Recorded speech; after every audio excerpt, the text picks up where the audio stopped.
salli wa sallim ala abdika wa rasulika sayyidina wa maulana Muhammadin wa ala alihi wa ashabihi ajma'in. Ya Allah, semoga salawat dan salam, berkah dan nikmat senantiasa Engkau curahkan untuk hamba kekasih-Mu, untuk baginda Nabi kita Muhammad alaihi salatu wassalam, untuk keluarga beliau, untuk istri-istri beliau, untuk putra-putri beliau, dan untuk seluruh sahabat Nabi.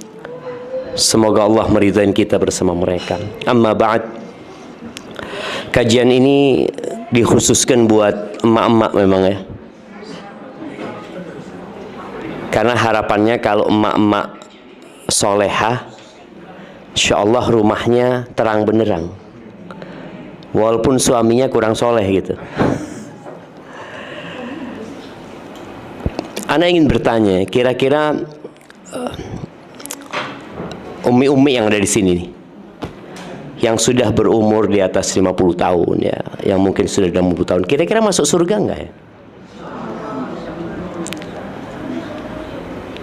Yakin masuk surga?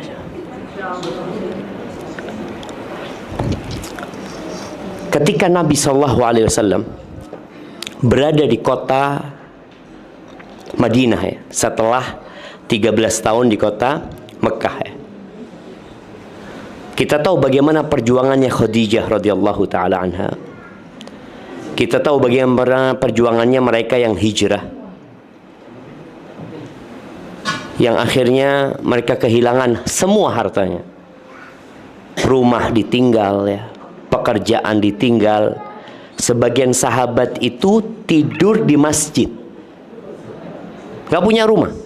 Kira-kira 80 sahabat tidur di masjid. Sebagian dititipkan ke sahabat-sahabat. Mereka ada perang Badar, mereka ada perang Uhud ya. Kemudian Allah turunkan kepada mereka sebuah ayat di surat Al-Baqarah, insyaallah ayat 214 kalau anda nggak salah, mungkin 214 atau 24, nanti bisa dilihat ya. Allah mengatakan, am hasibtum an tadkhulul jannah. Kata Allah, kalian ngira kalian bisa masuk surga? Bayangin ya, ini ayat turun teguran kepada sahabat. Karena kadang-kala orang itu merasa udah baik, aku nih soleha nih, aku ini udah ibadah, aku ini udah sodako, aku udah ngaji, aku baca Quran, aku haji, aku umroh. Kadang-kadang ada perasaan sudah baik dan merasa kayaknya aku masuk surga. Allah katakan, kalian kira kalian bisa masuk surga? Walamma ya'tikum mathalul ladzina khalau min qablikum massathumul ba'sa wad-dharra wa zulzilu. Kalian belum pernah ditimpa loh dengan musibah-musibah, dengan ujian-ujian, dengan petaka-petaka, dengan penyakit, dengan kelaparan, kemiskinan yang pernah menimpa umat-umat sebelum kalian. Wazulzilu, keimanan mereka digoncangkan dengan ujian-ujian. Hatta yaqula ar-rasul walladzina amanu ma'ahu mata nasrullah, sampai Rasul dan orang-orang beriman itu berkata, kapan ya pertolongan Allah datang? Ala inna nasrullahi qarib, sesungguhnya pertolongan Allah itu dekat. Kita perlu takut jemaah. Jangan merasa sudah pantas masuk surga. Kalau kita tahu Abu Bakar tuh dijamin masuk surga enggak? Dijamin masuk surga. Abu Bakar itu pernah minta doa sama Nabi SAW. Orang yang dijamin masuk surga minta doa. Beliau mengatakan, ya Rasulullah, alimni du'aan aqra'uhu fi salati. Ajarkan kepada aku doa yang aku baca waktu aku sholat atau ketika aku berdoa. Apa doanya? Ibu-ibu, doa orang yang dijamin masuk surga, doa orang yang mendampingi Nabi SAW, orang nomor 1 setelah Nabi SAW ya. Minta doa sama Nabi SAW, dikasih doa apa? Kita hafal insya Allah semua doanya. Doanya itu, Allahumma inni zalamtu nafsi zulman katsira. Abu Bakar diajarin doa, kata Bahkan Abu Bakar ketika engkau sholat mengatakan, Allahumma ya Allah, sesungguhnya aku banyak berbuat dosa ya Allah. Aku banyak menzalimin diriku sendiri dengan kezaliman yang banyak. Zulman katsira wa la yaghfiru dzunuba illa anta. Nggak ada yang bisa ngampuni dosa kecuali engkau ya Allah. Faghfirli. Bayangin ya, Abu Bakar minta ampun. Faghfirli maghfiratan min indika warhamni. Ya Allah, ampuni aku ya Allah dengan pengampunan dari dirimu, dan kasihi aku ya Allah. Innaka antal ghafurur rahim. Engkau maha pengampun dan maha pengasih. Artinya setingkat Abu Bakar takut dengan dosa-dosanya. Dan itu doa diajarin sama Nabi SAW. Maka seharusnya kita tuh semakin berumur semakin takut. Jadi orang itu semakin soleh bukan semakin tenang. Kita kan kadang-kadang kalau semakin soleh, kayaknya siap anak mati sudah, cukup amalanku. Nggak ada jemaah.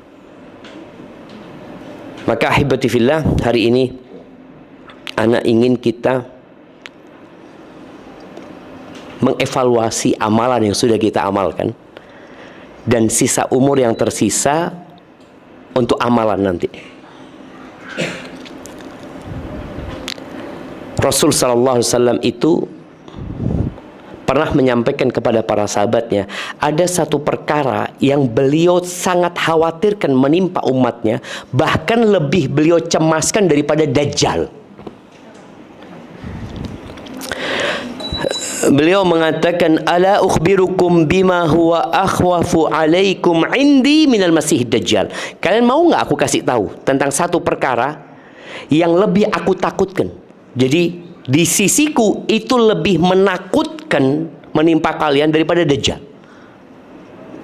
Padahal setiap sholat doa kita, Allahumma inni a'udzubika min adzabil qabr wa min adzabi jahannam wa min fitnatil mahya wal mamat wa min syarri fitnatil masihid dajjal. Tiap sholat kita dianjurkan baca doa itu. Ternyata ada satu perkara yang lebih menakutkan buat Nabi SAW. Mungkin buat kita remeh, tapi buat Nabi lebih menakutkan daripada Dajjal. Apa kata Nabi SAW ketika sahabat mengatakan, bala ya Rasulullah sallallahu alaihi wasallam, qala syirkul khafi. Yang lebih menakutkan daripada Dajjal itu syirik yang tersembunyi. Tidak kerasa kalau kita melakukan kesyirikan. Kalau syirik yang nyata, menyembah berhala, menyembah patung, ya kita na'udzubillah. Tapi syirik khafi ini seperti apa? Kata Nabi SAW, yaqumur rajul fayusalli.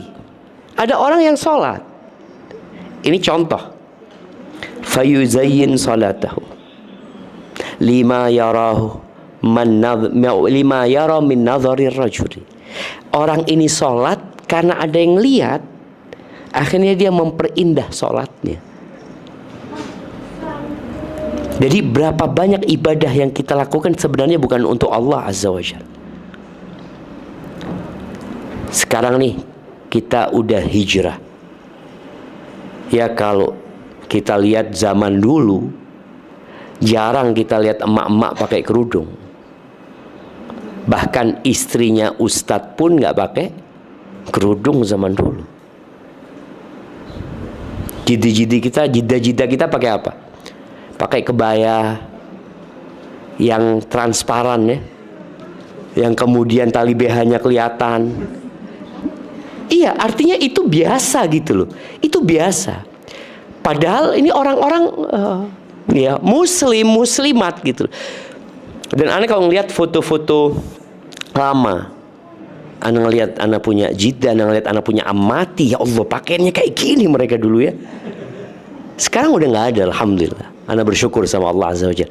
Tapi ada hal yang lebih menakutkan dari itu sebenarnya. Jangan-jangan kita beramal selama ini ternyata nggak diterima sama Allah Azza wa Jalla. Nabi Ibrahim itu habis bangun Ka'bah apa doanya?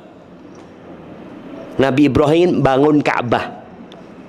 Doanya apa? Rabbana taqabbal minna innaka antas sami'ul alim. Ya Allah, terimalah dari kami. Ya Allah, terimalah dari kami. Nabi minta supaya diterima. Nggak ada perasaan, oh insya Allah diterima sama Allah. Aku kan nabi, aku hamba pilihan Allah. Nggak ada sama sekali. Yang ada malah rasa takut tidak diterima. Maka ini harus kita tumbuhkan di diri kita. Yang sudah punya amal soleh, jangan pernah meremehkan orang lain. Karena kadang-kadang kita ngelihat ada orang mungkin ya berbuat dosa. Kita ngelihat orang ini, ya Allah, kok nggak bener-bener nih orangnya.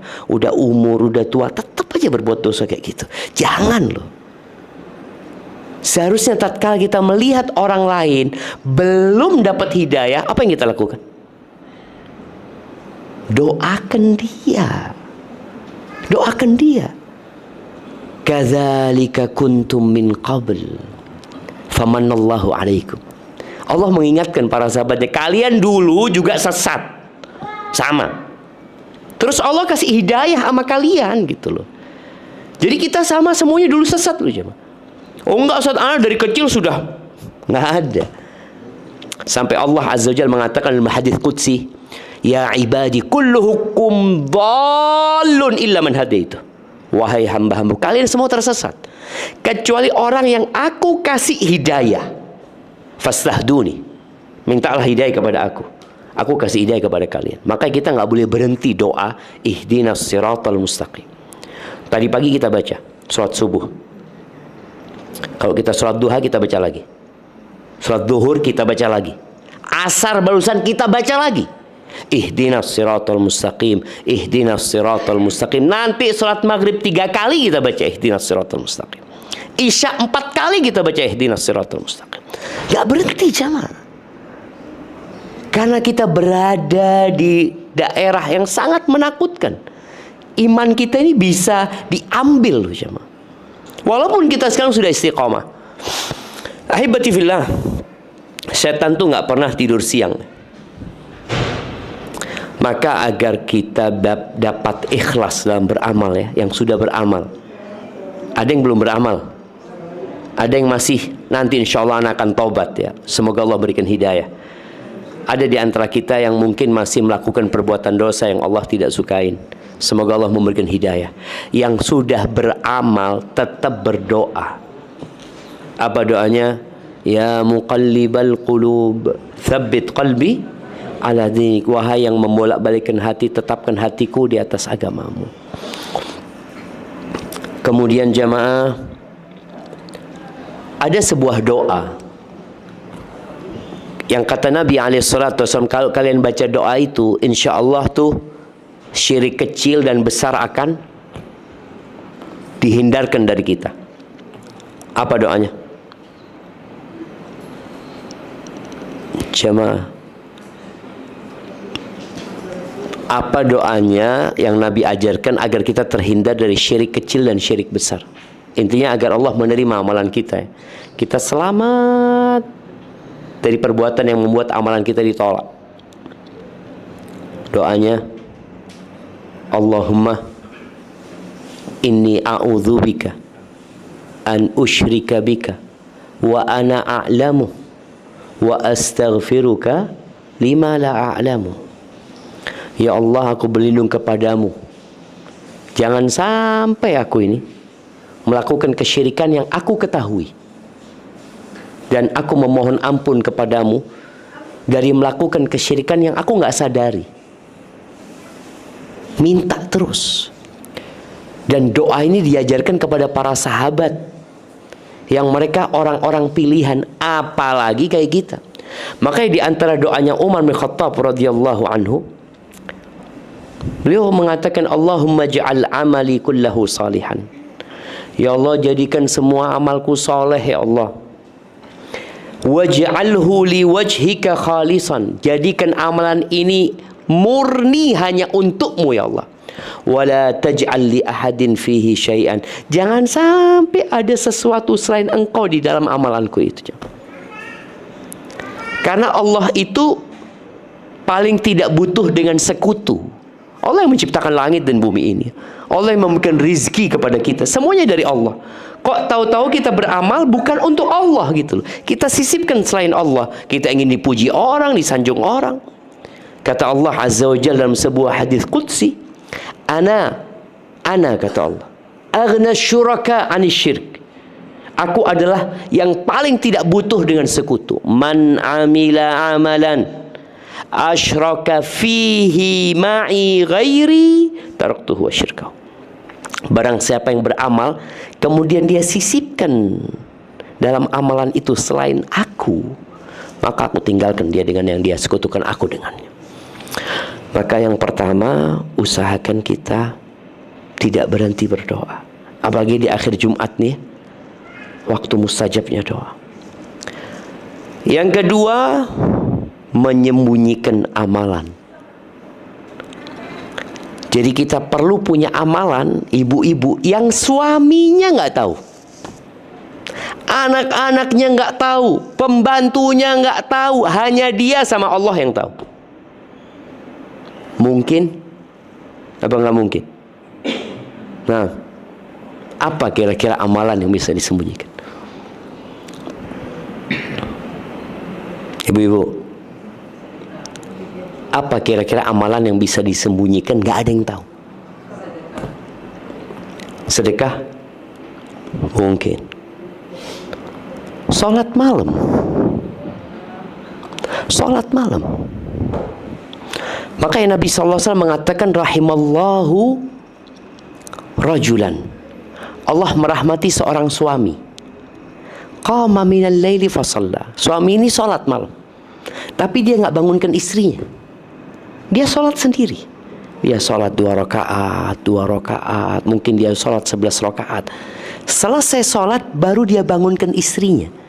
Jadi istrinya nggak tahu apa yang dikerjakan sama suaminya. Kalau istrinya nggak mau bangun, dicipratin air ya. Bagaimana dia bangun? Istrinya sholat ketahuan sama suaminya kan? Wa rahimallahu imra'atan qamat minal laili fassalat. Dan Allah merahmati seorang istri yang bangun di malam hari sholat. Dia sholat, nggak bangunkan suaminya. Selesai dia sholat, baru dia bangunkan suaminya. Maka juga buat bapak-bapak ya, kenapa sholat sunnah itu lebih utama di rumah daripada di masjid? Karena kalau di masjid kelihatan orang banyak. Di rumah siapa yang ngelihat? Makanya kadang-kadang kita kalau di masjid tuh sholat lebih semangat, karena semua pada sholli. Sholli juga kita. Tapi sampai rumah nggak ada yang sholli. Cuma kita sholli, nggak sholli, nggak sholli kadang-kadang. Maka tolong punya amalan yang tersembunyi. Ada sebuah athar ya, liyakun li ahadikum khib'un min amalin soleh. Hendaklah salah satu di antara kalian itu punya amalan yang dia sembunyikan. Kalau bicara sodakoh, gimana dia bersodakoh nggak ada yang tahu. Dulu cicitnya Nabi SAW, Ali ibn Husain ibn Ali ibn Abi Thalib, yang dikenal dengan Ali Zainal Abidin ya. Ketika dia meninggal dunia, disebutkan di pundaknya itu ada warna hitam, bekas hitam ya. Ada bekas hitam. Ya orang nggak tahu kenapa. Setelah meninggal dikuburkan, ternyata orang-orang kehilangan sodakoh malam hari. Jadi dulu ada orang naruh gandum, mungkin apa, diketuk pintu rumahnya ditinggal ya, seperti itu. Orang itu baru tahu bahwa hal itu amalannya Ali ketika dia meninggal dunia. Jadi nggak ada yang tahu jemaah. Maka usahakan kita punya amalan yang tersembunyi. Ya kita mau riak gimana kalau amalan yang tersembunyi? Tapi sebagian kita Masya Allah, pagi matanya merah ya. Kok kenapa? Kok kayak sakit gitu ya? Oh iya afwan, tadi malam habis sholli malam gitu orang. Gimana dia menyembunyikan amal? Dia ceritakan kepada orang. Ibadah umroh itu bisa nggak disembunyikan? Nah, bisa nggak orang umroh tapi nggak ada yang tahu? Umroh di mana? Nggak bisa. Anda artinya umroh itu ibadah memang yang kelihatan. Kita naik pesawat ya kelihatan orang, kita pakai ihram kelihatan orang, kita tawaf kelihatan orang. Apa kita nunggu sepi baru kita mau tawaf? Gak ada gitu loh. Itu ibadah kelihatan orang. Tapi bagaimana kita ibadah itu tetap jaga hati? Karena ada orang-orang yang foto di depan Ka'bah, ya kan Ka'bah, foto gitu. Padahal dia nggak doa. Dia cuma sedang action berdoa. Kalau dulu orang itu riak karena ibadah, ini wala ibadah dia. Udah, syukron gitu. Gak ada dia. Subhanallah jemaah. Bener-bener kita itu kalau bisa, ya udah doa kita nggak usah kelihatan orang. Walaupun kita umroh ketahuan orang, tapi ada ibadah-ibadah kita di Mekah pun yang nggak kelihatan sama orang. Itu perlu diusahakan. Ketika Nabi SAW menyebutkan ada 7 golongan yang akan mendapatkan naungan di padang mahsyar itu, pada hari tidak ada naungan kecuali naungan Allah. Salah satunya siapa? Wa rajulun tasaddaqa bi sadaqatin fa akhfaha. Seorang yang bersodakoh kemudian dia sembunyikan sampai tangan kirinya nggak tahu apa yang diinfakkan tangan kanannya. Dan khusus buat emak-emak ini harus banyak sodakoh. Kenapa? Ibu-ibu, kenapa ibu-ibu lebih harus banyak sodakoh? Sembunyi-sembunyi lagi. Kenapa? Ya, Nabi SAW ketika menceritakan banyak perempuan masuk neraka, perempuan itu punya karakter buruk, lupa dengan kebaikan suaminya. Dia kurang bersyukur. Kata Nabi SAW, tasaddaqna, sodako kalian. Itu perempuan ngelepas cincin, ngelepas gelangnya, dilemparkan ke Bilal, cincinnya dilemparkan, ada yang kalungnya dia lemparkan. Ternyata sodako itu memperbaiki karakter kita. Tapi sodako yang ikhlas. Gak perlu diceritakan, ana bantu fulan, gak perlu. Coba usahakan punya sodako yang memang suami pun nggak tahu. Sekarang mudah sodako nggak ketahuan orang itu mudah. Dengan cara apa? Transfer sekarang ini. Transfer tanpa konfirmasi. Kalau memang rekeningnya udah bener rekening sodako gitu loh. Soalnya kalau rekening umum harus konfirmasi. Afwan, ana kirim buat masjid gitu ya. Akhirnya mereka jadi tahu. Tapi ada memang rekening sodako. Ini rekening buat bangun masjid. Udah yang masuk sana akan jadi buat masjid. Ya udah kirim sudah. Istri nggak tahu, anak nggak tahu, suami nggak tahu. Benar-benar kita berusaha punya amalan yang orang lain nggak tahu. Taib. Yang ketiga, agar kita bisa menjaga amalan kita dan ikhlas, kita itu perlu melihat orang-orang yang lebih soleh dari kita. Baca bagaimana ibadahnya orang-orang terdahulu. Ada orang-orang terdahulu itu yang sholat sehari 300 rakaat. Ada yang 100 rakaat. Kok bisa jemaah? Ya dia memperbanyak sholat sunnah mutlak. Emak-emak itu ada yang punya banyak kesibukan karena anaknya masih kecil-kecil. Tapi ada fase di mana dia nggak punya anak kecil. Selesai sudah. Itu menjadi kesempatan baik kalau Allah masih kasih umur ya. Sudah waktu duha, sholli sudah. 2 rakaat, 2 rakaat, 2 rakaat capek zikir, baca istighfar, 2 rakaat lagi, capek zikir, terus sudah sholli sudah. Dan usahakan sholatnya di tempat yang nggak kelihatan orang. Sholat di masjid itu pahalanya berapa? Berjamaah di masjid 27. Kalau bapak-bapak sholat di rumah dapat berapa? 1. Kalau mama dapat berapa sholat di rumah? Dapat berapa? Lebih baik daripada dia sholat di masjid dapat 27. Ada seorang sahabat kalau salah namanya Ummu Humaid As-Sa'idi. Ummu Humaid Sa'idi ngomong sama Nabi SAW, ya Rasulullah, inni uhibbus salata ma'ak. Dia, ya Rasulullah, aku itu ingin, aku suka sholat bersamamu ya Rasulullah. Kata Nabi SAW, qad alimtu annaki tuhibbina salata ma'i. Aku tahu kau suka sholat bermakmum bersamaku di Masjid Nabawi ini jemaah. Tapi sholatmu, kata dia, di kamar tidurmu itu lebih baik daripada sholatmu di rumahmu. Jadi sholat di kamar tidur ya, apalagi di kamar tidur ada dulu namanya mikhda. Mikhda itu kayak gudang kecil. Sholatmu di situ lebih baik daripada sholatmu di kamar tidurmu. Dan sholatmu di kamar tidurmu lebih baik daripada sholatmu di ruang tamu sini, di ruang rumah yang lebih luas. Dan sholatmu di masjid kampungmu, di rumahmu lebih baik daripada sholatmu di masjid kampungmu.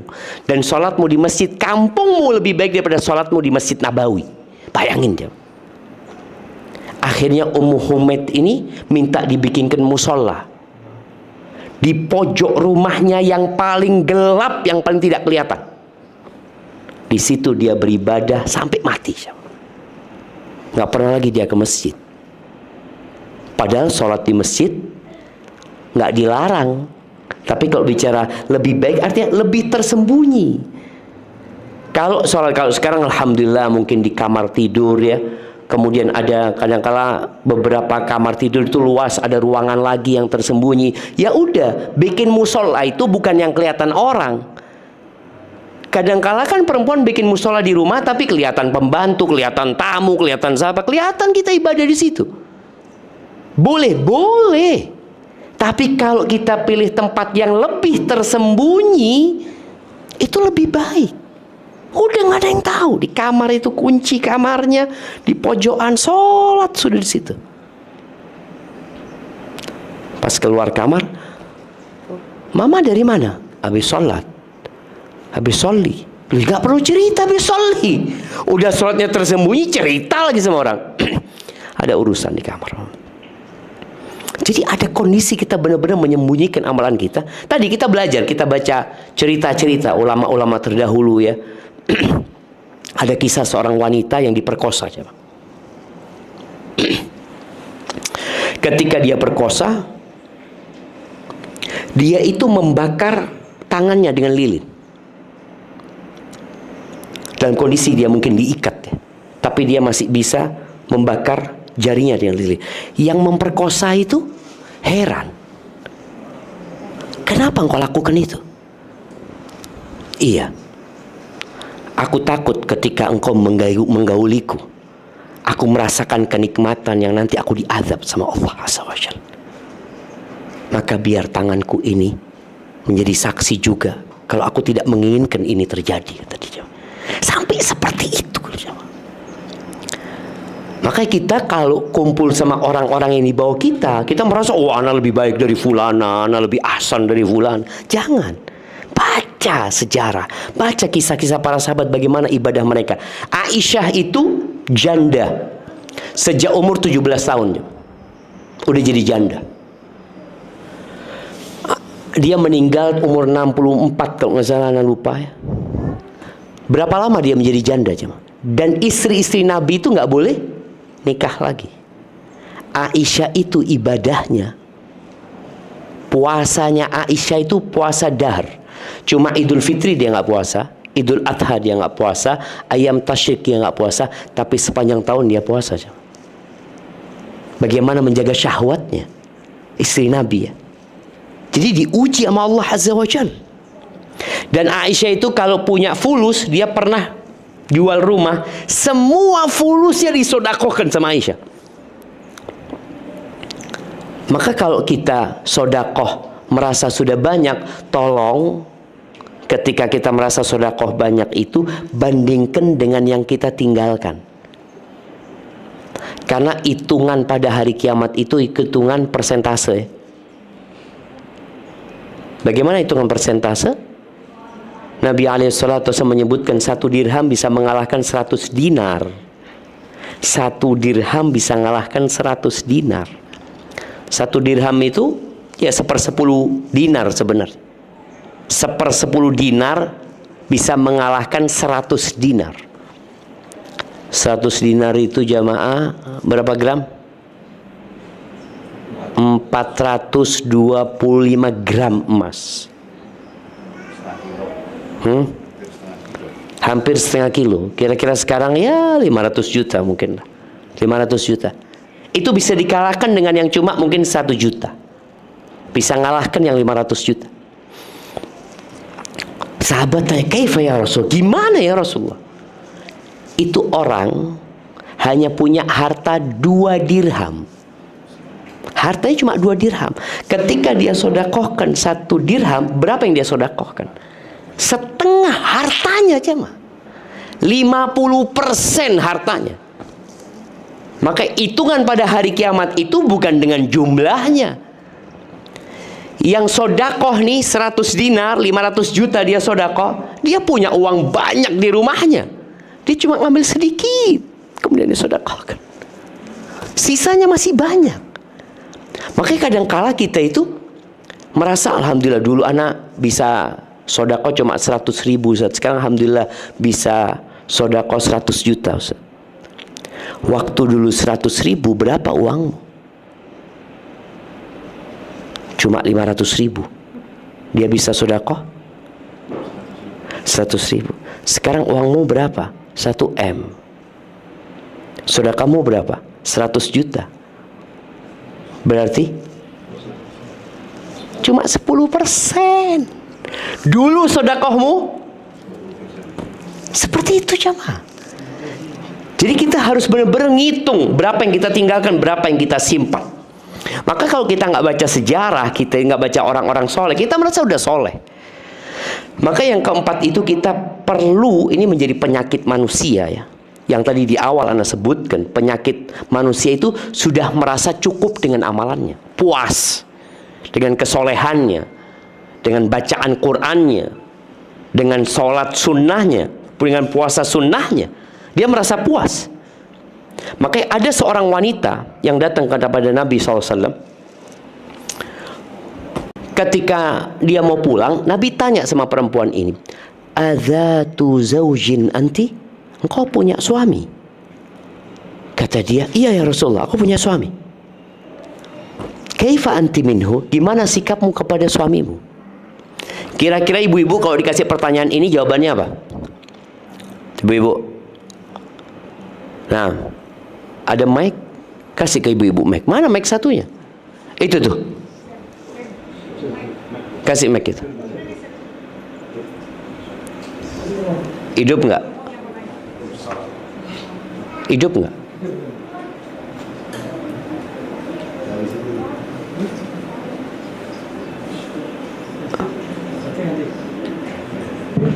Hidup. Kasihkan ke mama. Anak mau tanya.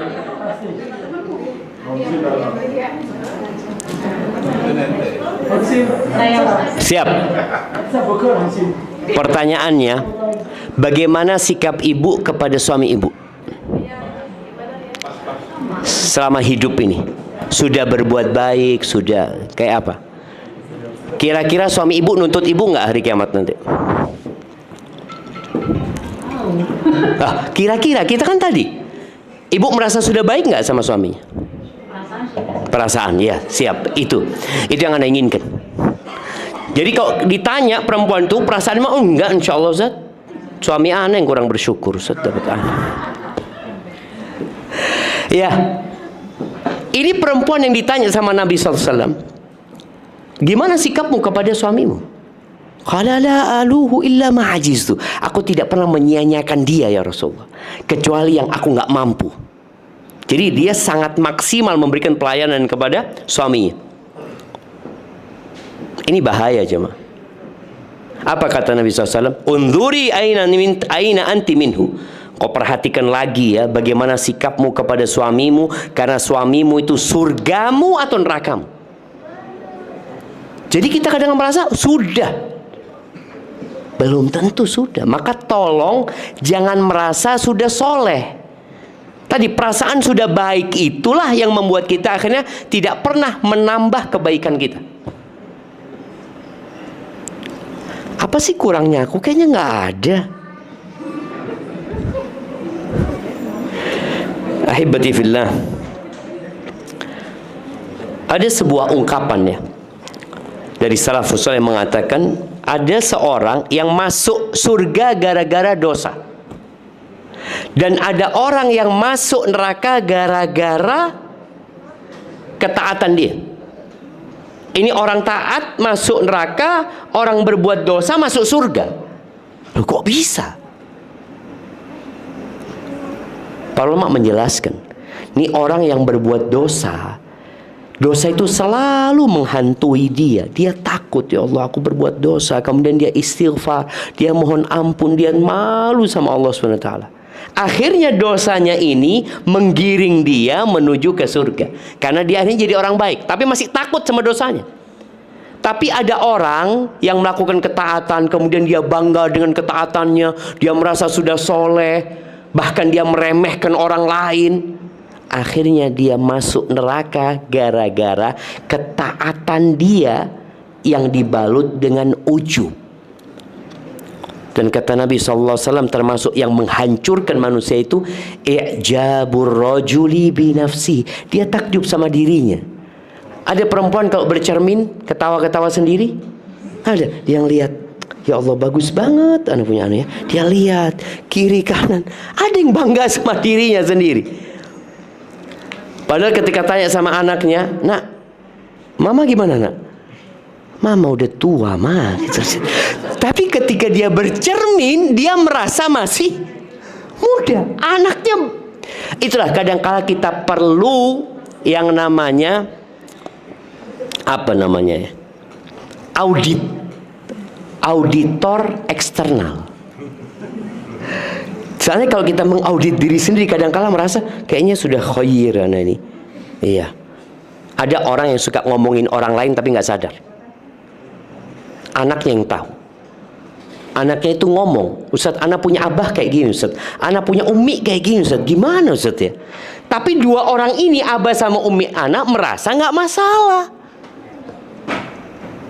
Bahkan kalau dikasih nasihat sama anaknya, udahlah engkau masih bau kencur, nggak tahu apa-apa. Ini bahaya sekali jemaah.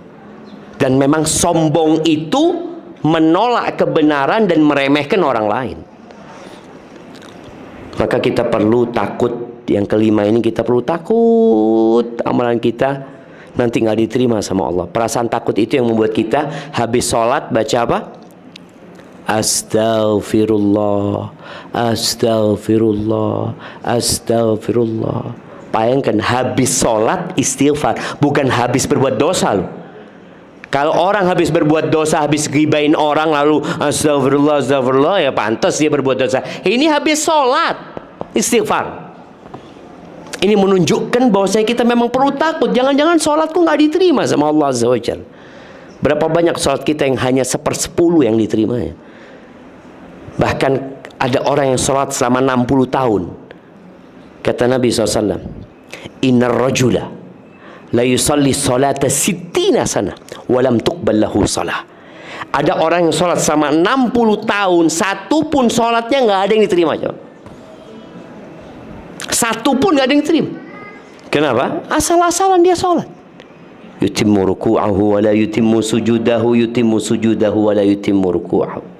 Sujudnya bagus, tapi rukuknya enggak. Ada yang rukuknya bagus, sujudnya enggak sempurna. Yang penting dia sholat. Maka tolong kita pelajari lagi. Apa sih syarat-syarat agar ibadah kita diterima sama Allah Azza wa Jal? Kemudian jamaah, kita nggak perlu sibuk dengan omongan orang. Orang mau jelekin kita, orang mau menghina kita, udah nggak usah sibuk sama omongan mereka. Juga nggak perlu bangga dengan pujian orang. Orang itu muji kita nggak ada gunanya juga. Pujian yang berguna itu pujiannya Allah. Jadi kalau mau riak sama siapa? Sama Allah Subhanahu Wa Taala. Jangan sibuk dengan omongan orang. Kemudian yang selanjutnya, ingat suatu hari kita di kuburan sendirian. Maka nggak perlu kita ngurusin orang. Nggak perlu kita merasa lebih baik dari orang lain. Nggak perlu kita menunggu ucapan jazakallah khair dari orang lain. Sudah, kita berbuat karena Allah Azza wa Jalla. Barakallahu fiik. Itu mungkin dapat Anda sampaikan pada kesempatan kali ini. Kita masuk ke sesi tanya jawab. Tafadhal kalau ada pertanyaan. Nah, silahkan. Pertanyaan langsung boleh, mau ditulis silahkan.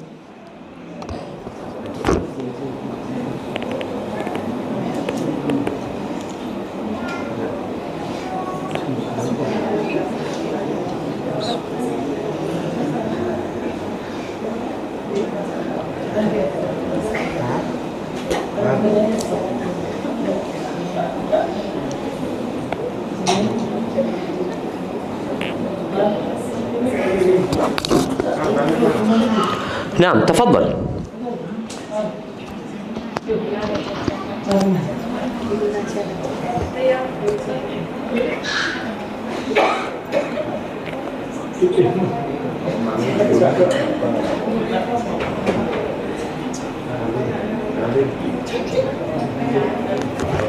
Ini memang jamaah itu pinter kabeh.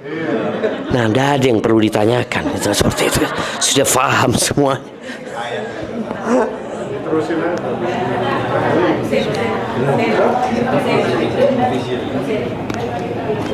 Ana takut nerusin, gelasnya udah penuh, tumpah-tumpah nanti.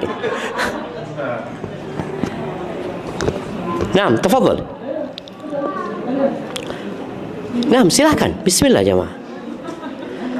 Ada dua orang yang gak akan pernah nuntut ilmu ya. Yang satu sombong, yang kedua pemalu. Nah, tafadhal. Silahkan. Mic-nya dihidupin dulu. Iya. Assalamualaikum Ustaz. Waalaikumsalam warahmatullahi wabarakatuh. Nah, tafadhal. Ini sebagian ibu minta dikasih sedikit buat birrul walidain. Masya Allah. Ya jemaah, kalau bicara orang tua, kadangkala ini ibu-ibu ya, bukan anak-anak ya. Karena sebagian ibu-ibu merasa pangkatnya sudah berubah jadi ibu-ibu. Padahal ingat, walaupun jiddah, pangkat yang tidak pernah berubah itu adalah anak ya. Jadi seorang ibu tetap anak, seorang jiddah tetap anak kalau melihat kepada orang tuanya.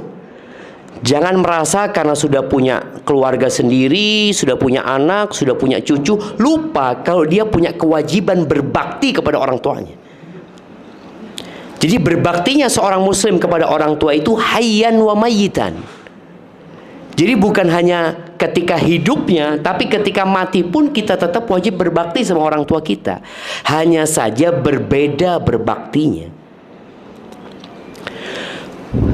Ketika Rasul sallallahu alaihi wasallam ditanya, ayyul amali ahabbu ilallah, amalan apa yang paling dicintai Allah? Maka beliau mengatakan sallallahu alaihi wasallam, as-salatu ala waqtiha. Salat tepat waktu. Ini bicara haknya Allah ya. Salat tepat waktu. Qultu thumma ay. Abdullah bin Mas'ud tanya, setelah itu apa? Qala birrul walidain. Berbakti kepada orang tua. Qultu thumma ay. Setelah itu apa? Al jihadu fi sabilillah. Jihad di jalan Allah. Jadi kalau kita lihat hadis ini, urutannya itu ternyata sholat, birrul walidain, berbakti sama orang tua, kemudian jihad fi sabilillah. Memang wanita itu ada keterbatasan berbakti sama orang tuanya. Kenapa? Karena dia punya suami. Ketika seorang punya suami, ada kebaktian sama orang tua yang perlu izin suami. Contohnya apa? Berbakti sama orang tua yang perlu izin sama suami. Ibu-ibu, pergi ke rumah orang tua. Tapi kalau kirim makanan buat orang tua, pesenin makanan buat orang tua, telepon orang tua, video call sama orang tua, transfer ke orang tua, ada hal-hal yang tidak perlu izin sama suami. Kecuali kalau fulusnya suami. Kalau fulusnya suami harus pamit sama suami. Doa buat orang tua nggak harus izin sama suami. Seorang laki-laki itu wajib berbakti kepada orang tuanya sampai kapanpun. Seorang anak wanita sama, nggak ada bedanya. Bedanya cuma tadi istri ada hal-hal kebaktian harus izin sama orang tua. Pernah anak ketemu dengan seorang bapak. Dia menangis. Dia mengatakan, Ustaz, anak punya anak sekarang durhaka sama anak. Padahal anak itu ya punya pengetahuan agama, ya. Baguslah pengetahuan agamanya. Akhirnya anak ngomong sama dia, Bang, abang itu sudah buat abahnya nangis. Loh, anak punya istri, anak punya anak, anak bertanggung jawab. Iya bang, betul. Tapi sebelum itu ada istri, sebelum itu ada anak, ada orang tua, yang abang wajib berbakti sama orang tua. Dan pangkat abang yang sampaikan, walaupun sudah menikah tetap anak, nggak berubah gitu loh. Maka di sini bagaimana anak perempuan itu membantu suaminya berbakti kepada orang tuanya agar suaminya membolehkan dia untuk tetap mengunjungi orang tuanya, datang ke rumah orang tuanya.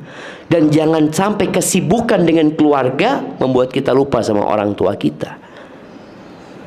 Paling nggak telepon sama orang tua. Ketika ada seorang sahabat ya, yang dia minta izin untuk jihad fisabilillah. Aku ingin berjihad di jalan Allah Azza wa Jalla. Kita tahu jihad ini resikonya nyawa, cacat seumur hidup, kehilangan harta. Nabi SAW tanya, Ummuka hayy, ibumu masih hidup? Masih hidup ya Rasulullah. Kau berbakti sama ibu. Datang lagi dari kanan. Kata Nabi SAW, kau berbakti sama ibu. Datang lagi dari arah mana-mana sampai ke depan. Kata Nabi SAW, ilzam rijlaha fa innal jannata tham. Engkau cari surga kan? Tetap engkau di kaki emakmu. Di situ surga, kata Nabi SAW. Jadi kalau kita bicara berbakti, berbakti kepada ibu itu lebih daripada berbakti kepada ayah memang. Tapi anak jangan lupa. Kadang-kadang dia sama emaknya lupa sama bapaknya. Sebagian anak perempuan itu mungkin dia berpikir, abah anak pernah trauma Ustaz, abah anak jahat Ustaz, anak punya abah dulu KDRT sama anak punya ibu, macam-macam lah dia sebutkan kesalahan abahnya. Jamaah rahimakumullah, kita tuh wajib berbakti sama orang tua kita, walaupun bapak kita kafir. Walaupun orang tua kita kafir, kita wajib berbakti. Kita wajib berbakti sama orang tua kita walaupun orang tua kita nyuruh kita kafir. Lebih parah lagi, orang tua kita nyuruh kita berbuat maksiat, kita tetap wajib berbakti tapi tidak taat kepada kemaksiatan itu. Jadi jangan sampai berpikir anak berbakti sama abah, anak berbakti sama umi kalau mereka baik sama anak, tapi mereka pilih kasih Ustaz, mereka menzalimin anak Ustaz, mereka gini. Tetap wajib berbakti. Jadi jangan berpikir kita wajib berbakti kepada orang tua kalau orang tua kita baik sama kita. Enggak. Allah mengatakan ya, ini firman Allah, wa in jahadaka ala an tusyrika bi. Kalau kedua orang tuamu memaksamu untuk melakukan kesyirikan, ma laysa laka bihi ilmun fala tuti'huma. Engkau jangan nurut sama orang tuamu dalam kemaksiatan ini. Kemudian wasahibhuma fid dunya ma'rufa. Tetap engkau dampingin orang tuamu di dunia ini dengan cara yang ma'ruf. Ini orang tua yang kafir, yang nyuruh anaknya berbuat kafir. Bagi orang tua yang cuma fasik, anak punya abah nggak sholih, anak punya abah mungkin ya kerjanya nggak bener, tetap wajib berbakti kita sama orang tua kita. Maka hendaklah kita melakukan evaluasi. Apalagi yang orang tuanya sudah sepuh. Karena bentar lagi dia akan pergi mungkin. Dan kita tidak lagi bisa berbakti seperti ketika hidup. Dan orang tua itu, pintu surga itu ada berapa ibu-ibu? Ibu-ibu, ada berapa? Berapa? 7 itu pintu neraka. Yang benar loh. 7 masuk neraka nanti. Kalau kelihatan 7 pintu berarti neraka, jangan masuk. Pintu surga itu 8 pintu surga itu. Di antara pintu surga yang 8 itu ada yang paling indah, paling bagus pintunya. Pintu apa? Berbakti sama orang tua. Kata Nabi SAW, al-walidu awsatu abwabil jannah. Orang tua itu pintu surga yang paling indah. Barakallahu fiik. Mungkin itu yang dapat Anda sampaikan. Baik, ada pertanyaan? Tafadhal. Azan maghrib jam berapa? Kurang 5. Siap, masih ada waktu. Tafadhal. Assalamualaikum Ustaz. Waalaikumsalam warahmatullahi wabarakatuh. Di luar topik. Misalnya orang tua itu kan tinggal satu, terus mereka mau kayak hibah, waris ya Ustaz. Kayak orang tua itu punya rumah, anaknya 3, terus perempuannya 1, laki 2. Orang tua ini berpesan si yang A buat si B, yang rumah nomor 1 buat si A, nomor 2 buat si B, nomor 3 buat si C. Terus di situ orang tua tersebut bikin surat Hibah. Iya, hibah. Nah, dia berpesan tolong ini rumah hasil kami, orang tua kalian, jangan dijual. Misal seandainya orang tua ini udah nggak ada, terus si anak menjual, apakah kita harus menjalankan wasiat beliau atau gimana gitu? Insyaallah. Iya. Barakallahu fikum ya. Jadi kalau bicara hibah sebelum meninggal dunia itu harus ada serah terima ya. Kalau hanya pesan namanya wasiat. Kalau hanya mengatakan ini rumah buat fulan, tapi nggak dikasihkan. Tapi kalau sudah diserah terimakan, bukan surat ya, tapi serah terima. Makna serah terima itu sudah dimilikin. Jadi kalau anak itu mau jual ya punya dia gitu. Walaupun ibunya masih hidup, milik dia. Itu namanya hibah. Boleh jadi anaknya mati lebih dulu daripada orang tuanya. Ketika anaknya mati lebih dulu, maka itu jadi warisan. Karena sudah dihibahkan. Para ulama mensyaratkan kalau hibah itu ada serah terima. Tapi kalau cuma surat wasiat berarti hanya wasiat saja. Nunggu mati baru diberikan. Ini yang mana ini?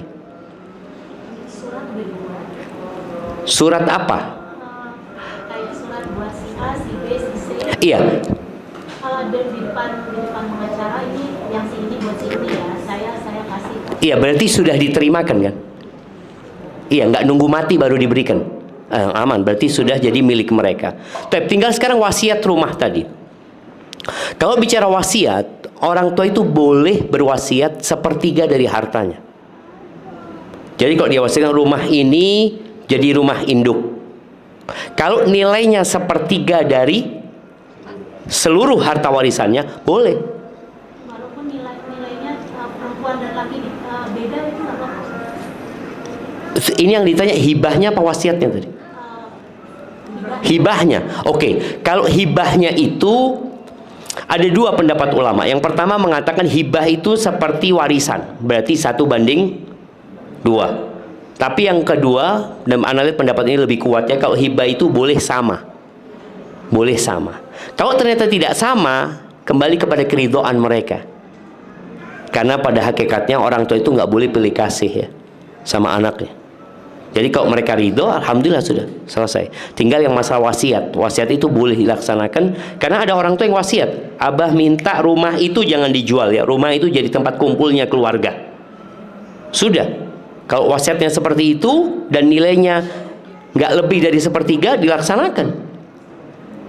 Karena pembagian waris itu kata Allah Azza wa Jal, min ba'di wasiyatin yusa biha aw dain. Pembagian waris itu setelah wasiat ditunaikan, utang dilunasin. Jadi seperti itu. Barakallahu fikum. Naam. Tafadhal.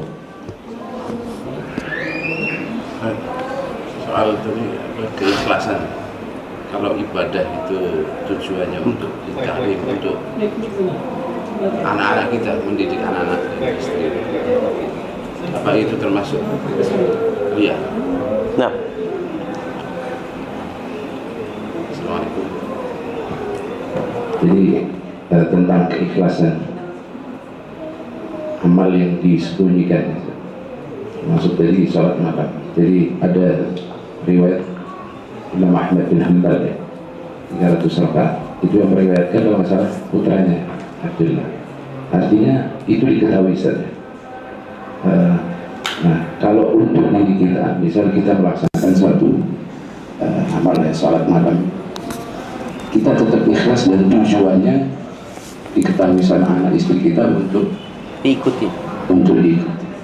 Untuk pendidikan, supaya anak-anak kita mengikuti dengan baik dan benar. Terus kemudian ada dengar tentang makna riya, terus kemudian bisa ibadah itu kalau tujuannya untuk manusia bisa syirik. Jadi dia melakukan ibadah atau meninggalkan ibadah itu karena manusia, itu bisa syirik. Coba tasawuf. Jadi tidak hanya pamer, mungkin dia tidak melakukan suatu ibadah karena di situ ada orang, dia malah terjerumus ke dalam riya. Kalau nggak salah, nanti dijelaskan. Terima kasih. Nah, iya, berkaitan dengan ikhlas ini, tadi kita sampaikan menyembunyikan amalan itu yang membantu kita lebih ikhlas. Tapi bukan berarti kalau beramal itu harus sembunyi semua, enggak. Maka Allah Azza wa Jalla mengatakan in tubdus sadaqati fa ni'immahi wa in tukhfuha wa tu'tuhal fuqara fa huwa khairul lakum. Kata Allah, kalau kalian sedekah terang-terangan syiar bagus, tapi kalau kalian sembunyikan dan kalian berikan kepada orang yang membutuhkan, itu lebih baik. Jadi kalau bicara sholat tadi, sholat sunnah boleh di masjid, tapi di rumah lebih baik gitu loh, karena memang lebih nggak kelihatan orang. Kalaupun di rumah dilaksanakan kelihatan orang, orangnya terbatas. Artinya orang itu, masa kita mau riak sama orang-orang itu sebenarnya. Tapi kalau di luar, potensi riaknya lebih besar. Jadi kalau bicara kita mau sholat sambil bawa anak kita, ngajarin anak kita, nggak ada masalah. Yang penting kan niat.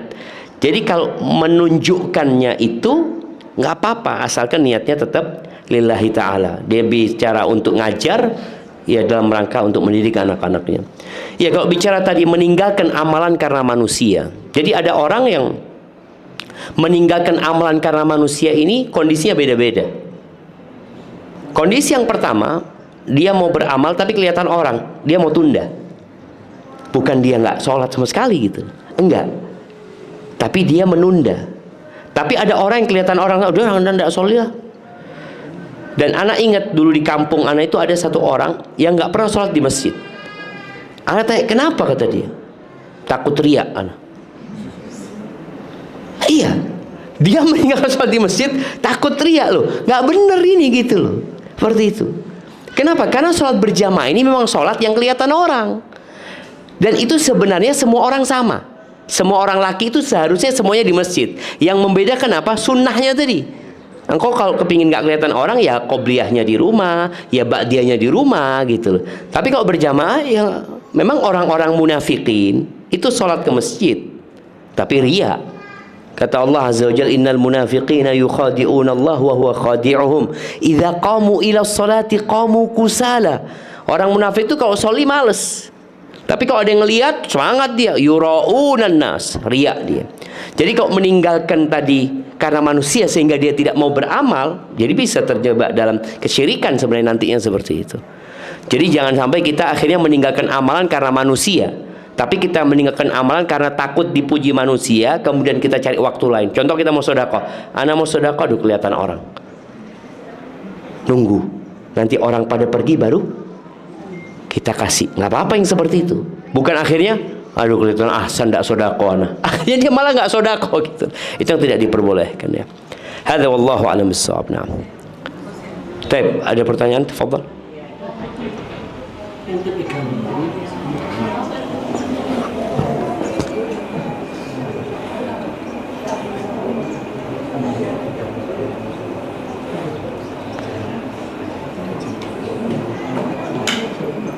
Assalamualaikum.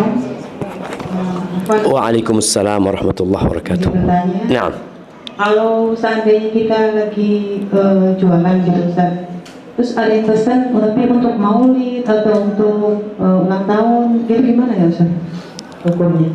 nah, Jazakallahu khair. Masya Allah jamaah. Ini pertanyaan yang indah sekali ya. Kenapa anak katakan indah?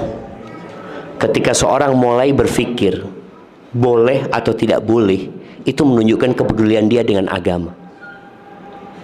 Karena ada orang yang nggak peduli lah, yang penting anda nggak nyakitin orang, anda nggak ngambil hartanya orang, terserah orang mau ngomong apa. Tapi ada orang yang subhanallah naik tingkatannya, dia mulai tanya, ini boleh apa enggak ya? Dan coba tanyakan kepada diri kita, berapa banyak pertanyaan kita selama hidup tentang boleh dan tidak boleh secara agama. Apalagi kita hidup di masa yang orang nggak peduli dapat harta halal atau haram dia. Banyak orang nggak peduli lagi. Maka bicara ada acara-acara yang mungkin tidak dibenarkan dalam agama atau tidak dianjurkan dalam beragama. Allah mengatakan wa ta'awanu 'alal birri wat taqwa. Kata Allah, hendaklah kalian saling tolong-menolong dalam kebaikan dan ketakwaan. Dan jangan saling tolong-menolong dalam dosa dan permusuhan gitu ya. Mungkin bicara tadi acara yang disebutkan, bicara maulid, bicara ulang tahun. Kan masalahnya memang ada khilaf Ustaz. Sebagian ulama membolehkan, bahkan mengajak orang seperti itu. Tapi ketika kita melihat bagaimana Rasulullah SAW bersama para sahabatnya, maka kayaknya yang mereka lakukan yang lebih baik. Nabi SAW tidak pernah merayakan hal itu, para sahabatnya nggak pernah, imam yang 4 juga nggak pernah merayakan. Kenapa kemudian kita harus terjebak dalam perdebatan, padahal mereka nggak pernah melakukan gitu? Buat apa kita debat dalam masalah ini? Maka rasa lebih baik kita menolak ketika kita diminta seperti itu, dan jangan takut rezekinya berkurang ya. Karena barang siapa meninggalkan sesuatu karena Allah, Allah akan kasih ganti yang lebih baik insyaallah. Baik, karena sudah azan, kita ada nanti habis sholli.